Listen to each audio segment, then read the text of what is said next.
السلام علیکم۔ Motivational story میں آپ سب کو خوش آمدید۔ یہ ایک نوجوان آدمی کی کہانی ہے جو کسی فیکٹری میں کام کرتا تھا۔ اس کا جو استاد تھا فیکٹری میں وہ ایک بوڑھا سا آدمی تھا۔ اس نے اسے نصیحت کی کہ فیکٹری میں کام کرتے ہوئے بولنا کم اور کام زیادہ کرنا۔ فیکٹری میں جو بھی کام ہو رہا ہے وہ سیکھنے کی کوشش کرتے رہنا، اپنی سکلز کو ہر وقت امپروو کرنے کی کوشش کرتے رہنا۔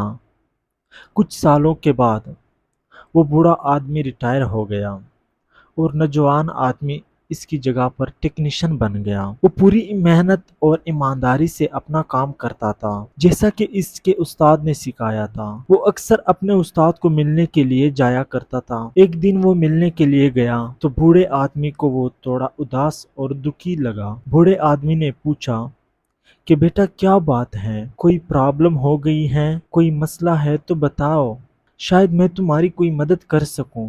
نوجوان نے ایک ٹھنڈی سانس لی اور بولا، اتنے سالوں سے میں آپ کی ہدایت کے مطابق پوری محنت اور ایمانداری سے اپنا کام کرتا رہا ہوں۔ کام کے سلسلے میں کبھی کوئی کوتاہی نہیں کی، لیکن میں دیکھتا ہوں کہ کمپنی نے مجھے ابھی تک پروموٹ نہیں کیا، جبکہ میرے بعد آنے والے لڑکے جو کام کے حوالے سے کسی طرح بھی میرے مقابلے پر نہیں، وہ مجھ سے آگے نکل گئے ہیں۔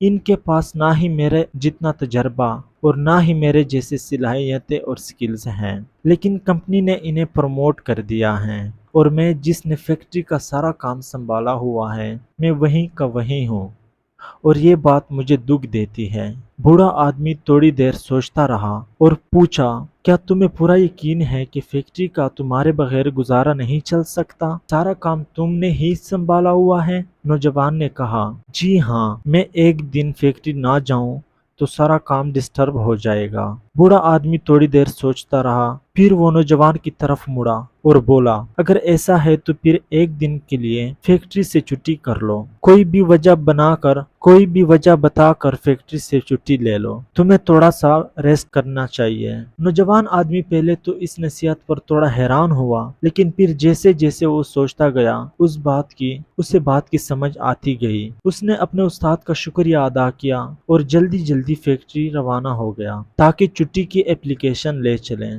جب وہ چھٹی کے بعد اگلے دن فیکٹری پہنچا تو مینیجر نے اسے فوراً اپنے آفس میں بلایا اور اسے بتایا کہ کل جب وہ فیکٹری نہیں آیا تو فیکٹری کا کوئی کام بھی صحیح طریقے سے نہیں ہو پایا تھا۔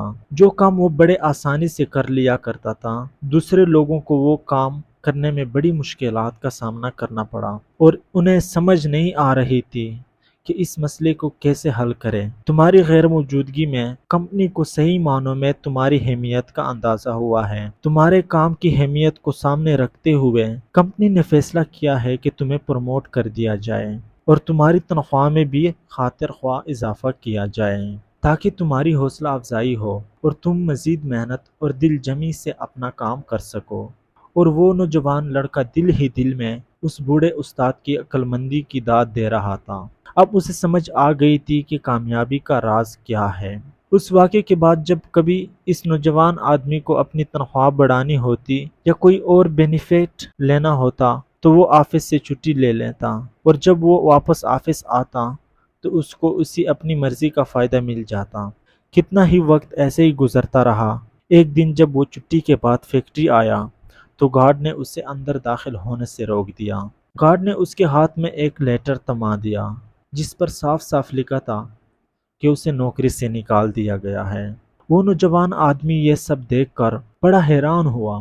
وہ ایک شاک کی کیفیت میں تھا۔ اسے کچھ بھی سمجھ نہیں آ رہا تھا کہ اچانک یہ سب کچھ کیسے ہو گیا۔ جب اسے کچھ بھی سمجھ نہیں آیا کہ اب وہ کیا کرے تو وہ اس بوڑھے استاد کے پاس چلا آیا۔ اس نے استاد کو ساری بات بتائی۔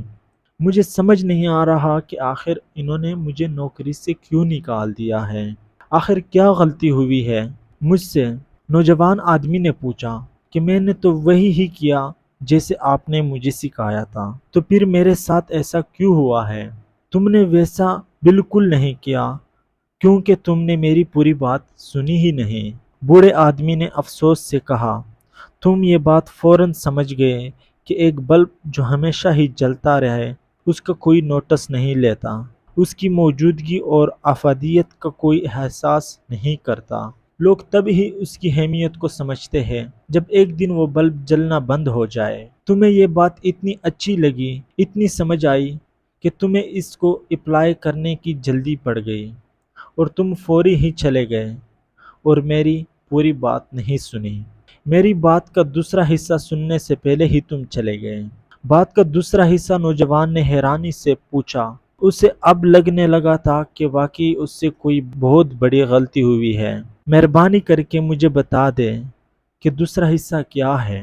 نوجوان آدمی نے پوچھا۔ بوڑھے آدمی نے کہا کہ دوسرا حصہ پہلا حصے کی نسبت زیادہ اہم ہے۔ اگر کسی کو یہ لگنے لگے کہ یہ بلب بار بار بند ہو جاتا ہے، یہ ریلیبل نہیں ہے، تو پھر وہ بلب بدل دیا جاتا ہے، اس کی جگہ پر نیا بلب لگایا جاتا ہے۔ بوڑھے آدمی نے آہستہ آواز میں جواب دیا۔ دوستو، اس کہانی کا پہلا سبق یہ ہے کہ ہم بہت سی چیزوں کو، بہت سے لوگوں کو، بہت سے رشتوں کو، جب ہمیشہ ہمارے لیے ہر وقت موجود ہوتے ہیں، فار گرانٹیڈ لے رہے ہوتے ہیں۔ اکثر ہمیں ان کی ہونے کا، ان کی اہمیت کا احساس تب ہوتا ہے جب وہ ہماری زندگی سے چلے جاتے ہیں۔ اس لیے کسی ایسے دن کا انتظار کرنے کے بجائے اس سے پہلے ہی ان کی قدر کریں۔ اور دوسرا یہ کہ اگر آپ کسی کے لیے ہر وقت اویلیبل ہو تو آپ کی اہمیت نہیں رہتی۔